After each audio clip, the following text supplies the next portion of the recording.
जय मसी सबैलाई जय मसी छ। स्वागत तथा अभिवादन छ, नमस्कार छ है।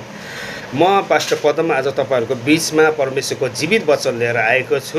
मेरो वचनको शीर्षक छ, के तपाईँले आफ्नो जिब्रोलाई बसमा पार्नु भएको छ? साँच्चै आज हाम्रो क्रिस्चियन जीवनमा, आज हामी मानवीय जीवनमा हाम्रो बोल्ने कुरा चाहिँ एकदम खतरनाक कुरा हो है। जबसम्म हामीले बोल्ने कुरामा ध्यान दिँदैनौँ, जबसम्म हामीले आफैले केयर गर्दैनौँ, म के कुरा बोलिरहेको छु भनेर ध्यान दिँदैनौँ, त्यो कुराले हाम्रो जीवनमा सकारात्मक प्रभाव या नकारात्मक प्रभाव पार्ने गर्दछ। हालेलुया। आज म तपाईँहरूको बिचमा उत्पत्तिको पुस्तक 1 अध्यायको 2 पदमा, जब यो संसारमा परमेश्वरले सृष्टि तयार गर्दै हुनुहुन्थ्यो, सृष्टि बनाउँदै हुनुहुन्थ्यो र त्यहाँनिर परमेश्वरको अगाडि अन्धकार आएर खडा भएको छ। उत्पत्ति 1:2मा त्यहाँनिर अन्धकार देख्नु भएको छ, तर परमेश्वरले के भन्नुभएको छ भने अन्धकारमाथि उज्यालो होइजा भनेर फेरि 3 पदमा बोल्नु भएको छ। आज म तपाईँलाई उत्साह गर्न चाहन्छु। आज तपाईँ कुन अवस्थामा हुनुहुन्छ? आज तपाईँ बिमारी अवस्थामा हुनुहुन्छ भने म बिमारी छु, म सधैँ बिमारी हुन्छु भनेर नभन्नुहोस्। तपाईँ भन्नुहोस् आजदेखि येशूको कोर्राको चोटले म निको भइसक्यो। यशाया 53को 5 पद अनुसार म चङ्गाई भइसकेको छु भने बोल्नुहोस्।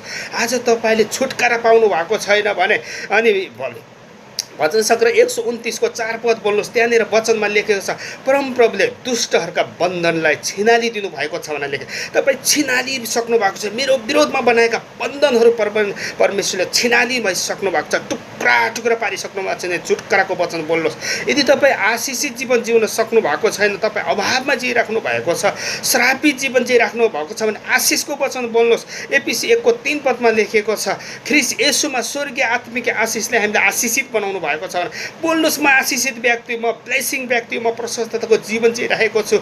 परमेश्वरले मलाई आशिषित बनाउनु भएको छ। म जहाँ हात हाल्छु त्यहाँ मेरो आशिषको झरी बर्सेको छ भन्नुहोस्। तपाईँको मुखको वचन, तपाईँको बोलीमा दम छ। हालेलुया। अनि यहाँ हितोपदेशको पुस्तक अनि 6को 2 पदले पनि के भन्छ, तेरो प्रतिज्ञाको वचनले त फसिस है।